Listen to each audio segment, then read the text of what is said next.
नमो नमः, सुप्रभातम। पिछली कक्षा में हमने पढ़ा था दीर्घ संधि में प्रथम उदाहरण को, प्रथम नियम को। आज हम देखेंगे दूसरे नियम को। आइए देखते हैं, शुरू करते हैं अपना वीडियो। पिछली कक्षा में आपने पढ़ा था अ या आ के बाद अ या आ आए तो उसको आ होता है। वस्तुतः इस नियम को आप लोग समझ पाए होंगे। आज देखते हैं दूसरा नियम। छोटी ई या बड़ी ई के बाद, छोटी ई या बड़ी ई के बाद छोटी ई या बड़ी ई आए तो उसको बनेगा बड़ा ई ही। क्या बनेगा? बड़ा ई ही उसको बनेगा। एग्जाम्पल से समझिएगा तो आपको समझ में आएगा। प्रथम उदाहरण है यहाँ पे अभिधन इष्ट। क्या है? अभिधन इष्ट, इष्ट।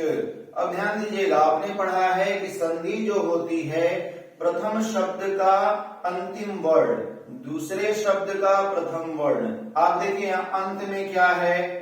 अभी, भ में अंत में ई है और इष्ट के प्रथम वर्ण, इष्ट का प्रथम वर्ण ई है। यानी इस ई और इस ई को मिला करके हम क्या बना देंगे? बड़ी ई। यहाँ पे आपने पढ़ा है ई और ई के बाद जब ई, ये क्या बनेगा? बड़ा ई बनेगा। अब ध्यान दीजिए, इसको इन दोनों को मिलके हम बड़ी ई बना देंगे तो ये बन जाएगा अभिष्ट। क्या बन जाएगा? अभी आधा श ट। इस प्रकार आपको समझ में नहीं आए तो आप इसका वर्ण विन्यास कीजिए। सबसे पहले हम अभी का वर्ण विन्यास करेंगे तो सबसे पहले है अ, उसके बाद है भ और भ आधा हो गया, उसमें अंत में क्या है? ई है। अब आगे आइए, अभी बन गया। इष्ट देखते हैं। इष्ट में सबसे पहले है ई, उसके बाद है श।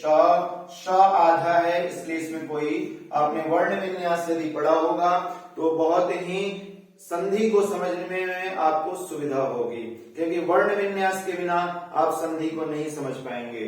आधा श हो गया और फिर ट हो गया और ट में अ की मात्रा हो गई। ध्यान दीजिए, यहाँ पे आपने पुनः हम नियम को दोबारा समझते हैं। ई या ई के बाद ई या ई आए तो उसको बड़ी ई हो जाता है। अब यहाँ पे अंत में आप देखिए तो ई है।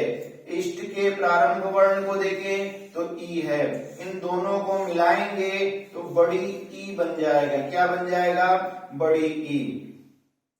अब इसको मिला के हम लिखेंगे तो सबसे पहले हम लिखेंगे अ और भ में बड़ी ई की मात्रा, क्योंकि ये और ई दोनों मिल करके, ये छोटी ई ये छोटी ई दोनों मिल करके बड़ी ई बन गए हैं। तो भ हो गया और भ में ये बड़ी ई की मात्रा हो गई भी, आधा श और उधर ट। ये क्या बन गया? आपका अभिष्ट बन गया। इसलिए वर्ण विन्यास आवश्यक है। दूसरे एग्जाम्पल से हम समझते हैं। दूसरा एग्जाम्पल है हरि धन इच्छा। क्या है? हरि धन इच्छा, हरि धन इच्छा। अब आइए, यहां भी आप देखेंगे तो हरि के अंत में क्या है? छोटी ई है। इच्छा का प्रारंभ वर्ण क्या है? ई है। इन दोनों को मिलके क्या हो जाएगा? बड़ी ई बन जाएगा। तो इसको आप बना लेंगे हरि छा। क्या बन जाएगा? हरि छा। ध्यान समझिएगा, दो छोटी ई मिल करके एक बड़ा ई बन गया। तीसरा एग्जाम्पल आप समझें। सती धन ईश है। सती धन ईश। अब यहाँ पे आप देखेंगे तो सती के अंत में जो है वो बड़ी ई है, छोटी ई नहीं है, बड़ी ई है। और ईश का जो प्रारंभ वर्ण है ये भी बड़ा है। तो आपने नियम में पढ़ा है कि बड़ा छोटा से मतलब नहीं है, बड़ा हो छोटा हो या बड़ा हो, उसके बाद छोटी ई या बड़ी ई मिल के बनेगा बड़ा ई ही। यदि बड़ी ई भी हो तब भी वो बड़ी ई ही बनेगा। यहाँ पे ध्यान, दो बड़ी ई मिल करके एक बड़ी ई ही बनेंगे। तो अब इसको यहाँ पे जो ई है ये भी कट जाएगा। इन दोनों को काट करके हम क्या बना देंगे? बड़ी ई बना देंगे। इसका भी जो ई है कट जाएगा। अब ये क्या बनेगा? स ई श। क्या बन जाएगा? सतीश। क्या बन गया? सतीश।